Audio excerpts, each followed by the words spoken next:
le Seigneur, il est là tranquillement, il surveille toute la situation de l'église. Comme il surveillait Israël, dans Isaïe 27, il a dit, j'ai planté ma ville. Et si je dois combattre contre j'en suis le gardien, moi-même. Si on vient l'attaquer, alors je vais menacer, je vais combattre. Si on vous injurie, ne proférez pas de menaces. Lui-même, il sait comment il va faire les choses. Alors il dit, cet Ézéchias-là, je mettrai un esprit sur lui. À une nouvelle qu'il entendra, il va rebrousser chemin. Et là il ira, il va tomber. Mais qu'est-ce qu'Ézéchias avait fait? Qu'est-ce que le prophète avait fait? Qu'est-ce qu'Israël avait fait? C'est lui qui avait dit il y a longtemps à Israël, restez tranquille, gardez le silence. Les Égyptiens que vous voyez, vous ne les verrez plus. Mais il le voyait toujours. Mais c'est lui qui avait agi. Donc il peut mettre un esprit sur quelqu'un qui veut vous créer même des problèmes. Une situation l'amène ailleurs. Mais il peut mettre aussi un bon esprit. C'est toujours lui, vous voyez. Il peut mettre son esprit sur vous. Il peut mettre un mauvais esprit sur quelqu'un. Il te donne, selon la prière, un esprit de sagesse et de révélation dans sa connaissance. Mais il donne aux autres une énergie, une puissance d'égarement pour croire le mensonge. Dites la vérité quand vous voulez à celui-là, il ne croira pas. Pourquoi? Un esprit de mensonge envoyé sur lui. Mais qui a envoyé? C'est toujours le Seigneur. C'est lui qui est aveugle.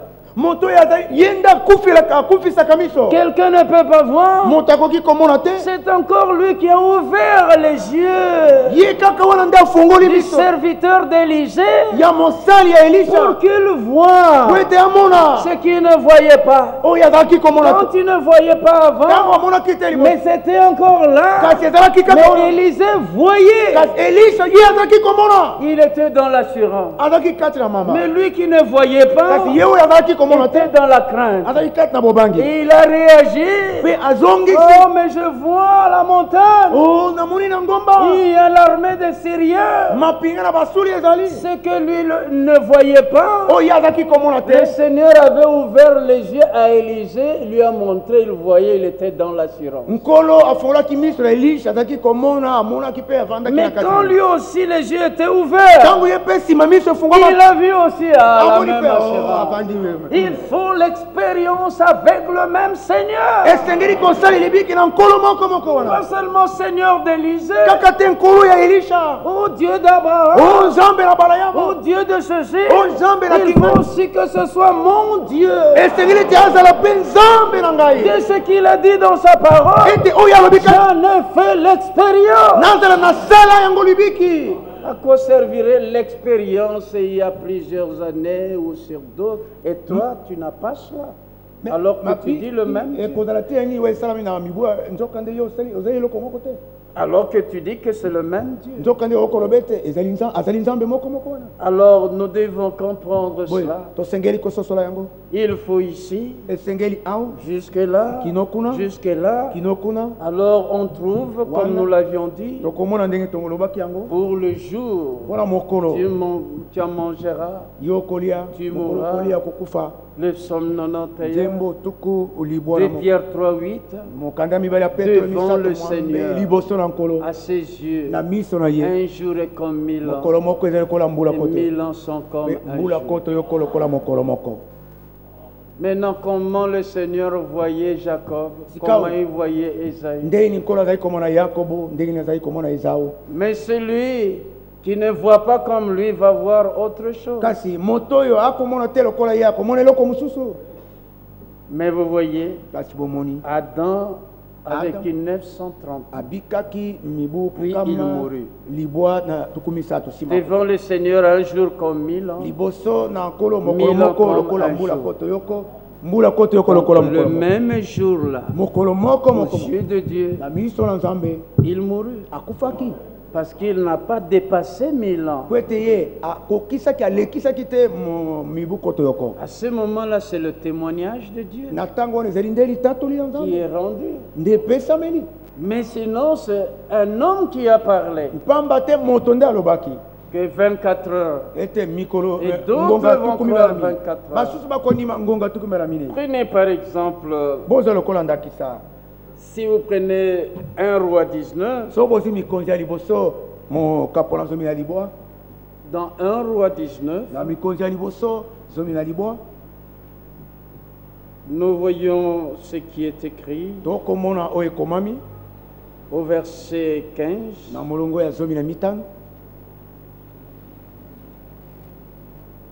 1 roi 19, verset 15.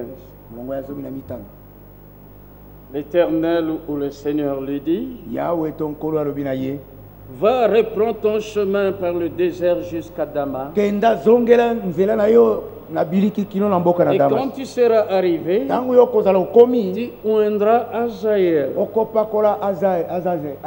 Azaël pour roi de Syrie. Tu oindras aussi Jéhu, fils de Nimshi, pour roi d'Israël. Et tu oindras Élisée, fils de Shaphat, d'Abel-Méhola, pour prophète à ta place. Maintenant, si on lit avec son intelligence, on va juger de façon humaine. Mais l'homme naturel ne peut pas recevoir les choses de l'Esprit de Dieu. Il ne peut pas les juger comme il faut. Parce que c'est spirituellement qu'on en juge. Il ne faut pas que ce soit avec notre intelligence.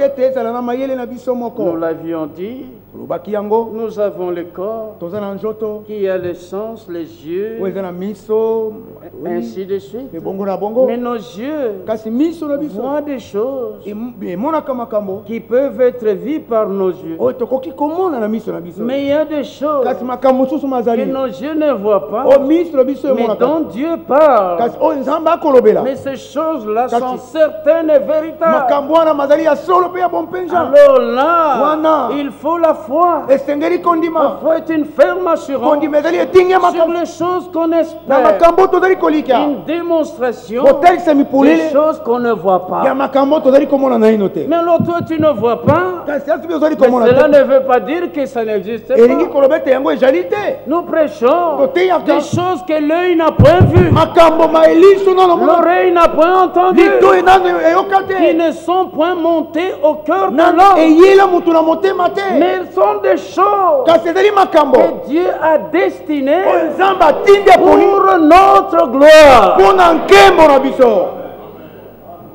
Alors, il faut voir comme il voit, mais pas avec notre intelligence. Ceci est très important. Parce que dans 1 Chronique 29, verset 19 à 20, David dit à Salomon, son fils, qui allait bâtir le temple, il lui a donné le plan, les modèles. Il dit, c'est par un écrit de sa main et le Seigneur m'a donné l'intelligence pour toutes ces choses. Parce que l'homme a ce corps, les yeux et tout, mais à l'intérieur, il y a son esprit, S'il essaie avec l'intelligence qui est là, avec les choses de Dieu, il va aller à côté.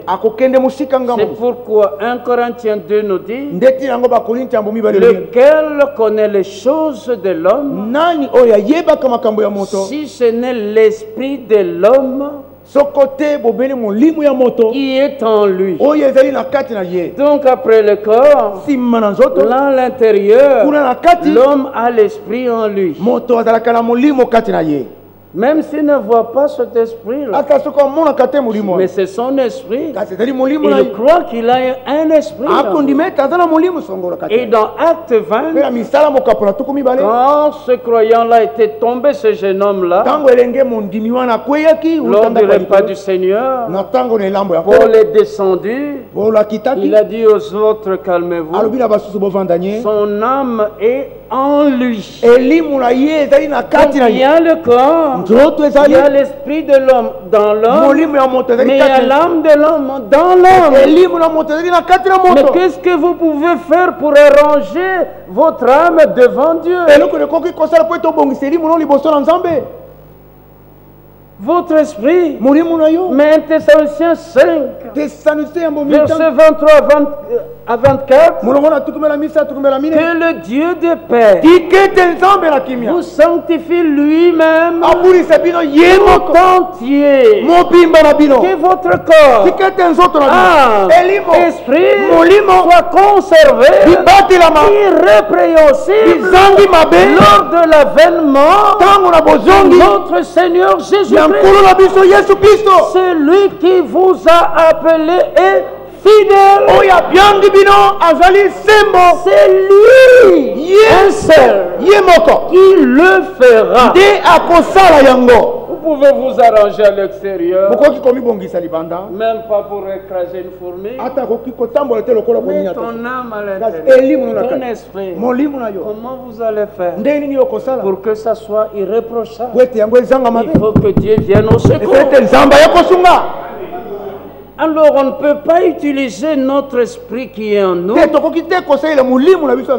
connaître les choses de Dieu avec l'intelligence venant de tous les livres là que les hommes peuvent écrire, ou l'éducation, le documentaire qu'ils peuvent faire. On ne peut pas saisir. David dit c'est par un écrit de sa main. Dieu sait écrire. Alléluia. Amen. Il sait écrire, mais il a voulu qu'il pousse certains hommes de parler de sa part, d'écrire de sa part. Ce n'est pas Habakkuk qui a écrit de sa propre part, par sa volonté, mais il lui était dit, écris. Comment? Vous voyez? Alors par des écrits, un écrit de sa main. Toute écriture est inspirée de Dieu. Par un écrit de sa main, le Seigneur m'a donné l'intelligence pour toutes ces choses. 1 Corinthiens 4, 6 à 7 nous dit, qu'as-tu que tu n'aies reçu? Et si tu l'as reçu, pourquoi te glorifies-tu comme si tu ne l'as pas reçu? 1 Jean 5, 19 à 20. Le Fils de Dieu est venu et nous a donné l'intelligence pour connaître le véritable.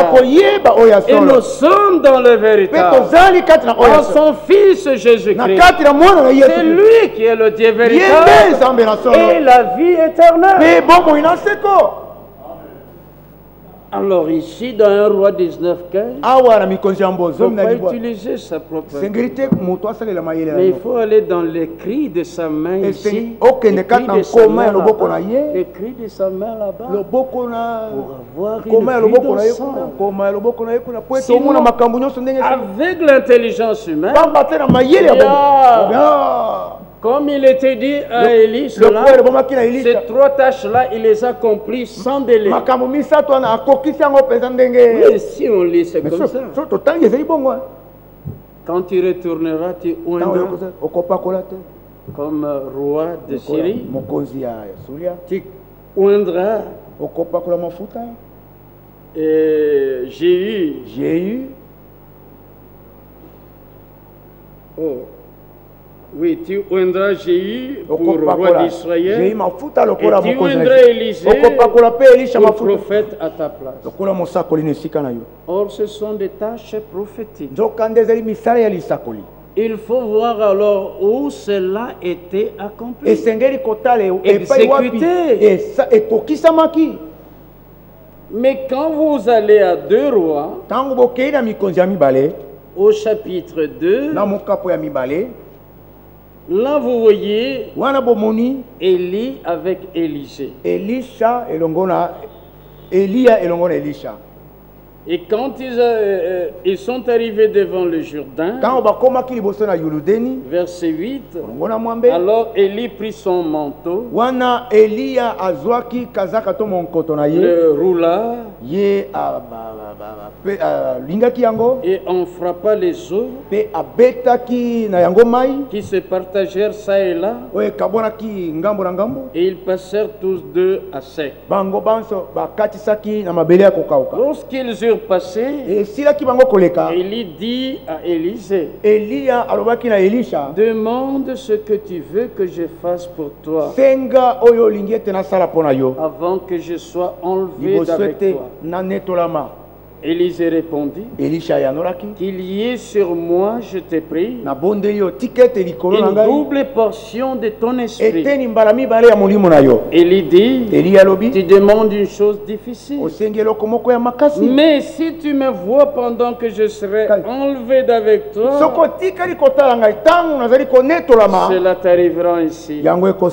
Sinon, cela n'arrivera pas. Et puis vous voyez, comme il continue à marcher en parlant, voici un char de feu et des chevaux de feu. Les séparèrent l'un de l'autre. Et Élie monta au ciel dans un tourbillon. Jusque-là, nous ne voyons pas comment Azaël était un roi de Syrie.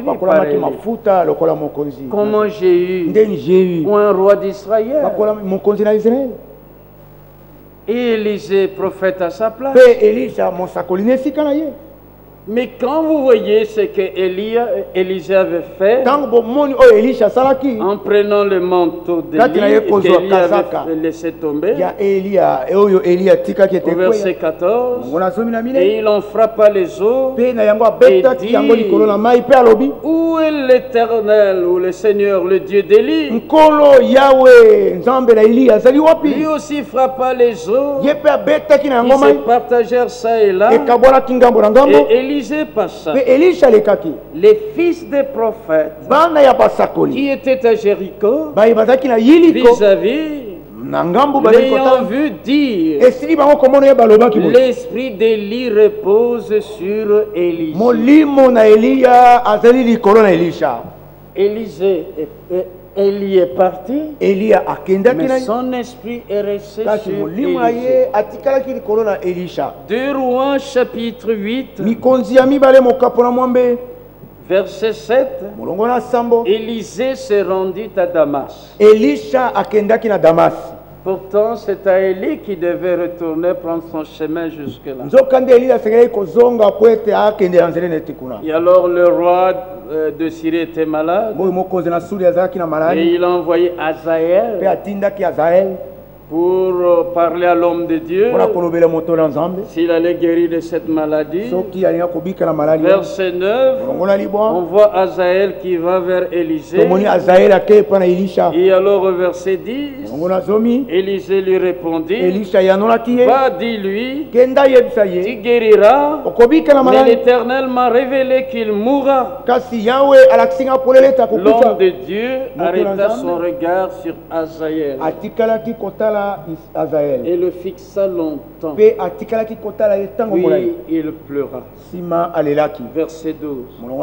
Azaël dit, pourquoi mon Seigneur pleure-t-il? Et Élisée répondit, parce que je sais le mal que tu feras aux enfants d'Israël. Verset 13. Azaël dit, mais qu'est-ce que ton serviteur ce chien pour faire de si grandes choses? Et qu'est-ce que Élisée lui a dit? Le Seigneur m'a révélé que tu seras roi. Est-ce que nous avons bien entendu? Mais Élie n'est pas là. Mais c'est à Élie qu'on avait dit moindre Azaël comme roi de Syrie. Mais le Seigneur qui lui a dit cela, c'est encore le Seigneur qui a envoyé un char pour l'amener. Alors qui lui dira, mais pourquoi tu as fait comme ça? Avec notre intelligence, il faut un écrit de sa main. Ici, encore là, encore là, pour avoir une vie d'ensemble. Sinon, nous donnons nos propres significations, nos propres explications. Je l'ai souvent dit, il y a un mot en lingala libaya. Mais d'un côté, camisole ou blouse d'une femme. Mais le même mot. Et alors, c'est une planche là-bas. Mais alors, quand il y a ce mot, il faut bien voir le contexte. Il faut lire très bien. Quand tu entends parler de marteau, de cire, tu vois que c'est l'ibaya de tu ne vas pas confondre avec l'ibaya de la maison. Le Seigneur a dit, mon peuple ne sera plus jamais dans la confusion. Il dit, moi-même, je vais leur susciter. Vous voyez? Lui-même va le faire. Comme nous l'avions dit, il ne peut pas laisser son œuvre, son église comme cela. Et il doit amener son église à la perfection. Même si nous ne voyons rien comme tel, il sait comment faire. Voyons ce qu'il a dit dans sa parole.